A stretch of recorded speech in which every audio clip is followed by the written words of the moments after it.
أبدأ إزاي؟ رحلة التغيير الحقيقية بتبدأ بخطوة واحدة. ياه، بعد غياب طويل، بعد فترة من التفكير والسكوت، بعد ما الأيام عدت بسرعة البرق، أنا رجعت تاني. رجعت بالكلام اللي كان بيدور في دماغ كل واحد فيكو. رجعت بالإحساس اللي ما كانش ينفع يفضل جواك، بالإلهام اللي لازم يتشارك ويتقال.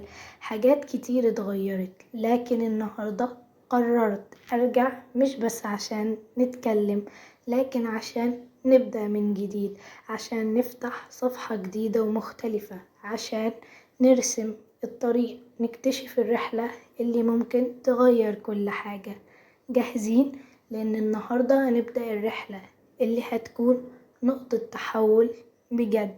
أهلا بكم، معكم نانسي شعبان في الحلقة الرابعة من بودكاست نقطة تحول. ويلا بينا نبدأ.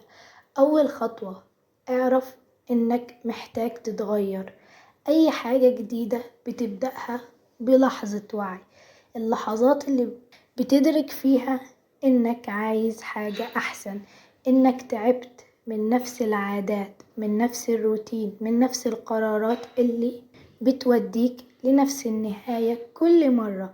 التغيير يبدأ لما تقول لنفسك كفاية كده، أنا لازم أتحرك. تاني حاجة، حدد أنت عايز إيه بالضبط. قبل ما تبدأ الرحلة لازم تكون عارف أنت رايح فين. هل عايز تغير شغلك، عاداتك، طريقة تفكيرك، ولا حياتك كلها؟ لازم يكون عندك رؤية واضحة، لأن كل خطوة صغيرة بتبني على اللي قبلها. تالت حاجة، نبدأ في الرحلة. العادات الصغيرة هي السر. الحلقة الرابعة من بودكاست نقطة تحول بتتكلم عن العادات اليومية اللي بتشكل الفرق الكبير في حياتك. التغير مش بيحصل فجأة، لكن بيجي من التراكمات والحاجات الصغيرة اللي بتعملها كل يوم. يعني مثلا لو عايز تغير صحتك، ابدأ اتمرن حاجة بسيطة، حتى لو هتتمرن كل يوم 10 دقايق بس. لو عايز تتعلم حاجة جديدة، خصص ربع ساعة بس كل يوم للحاجة دي. الحاجات الصغيرة اللي انت شايفها دي لما بتتكرر بتتحول لعادات، والعادات دي هي اللي بتخلق التغير الحقيقي. رابع حاجة هنتكلم فيها، العقبات. دي حاجة طبيعية جدا هتقابلنا كلنا، مفيش طريق سهل. لازم يكون في لحظات إحباط، لحظات تحس فيها إنك مش قادر تكمل، بس السر الحقيقي هو الاستمرارية. حتى لو يومك كان صعب، بكرة تكمل، بعده ممكن، لحد ما تلاقي نفسك فعلا وصلت. خامس حاجة، الاستمرارية، لأن التغير محتاج صبر. مش المهم تبدأ، المهم تكمل. النجاح مش لقطة، النجاح ضربة حظ.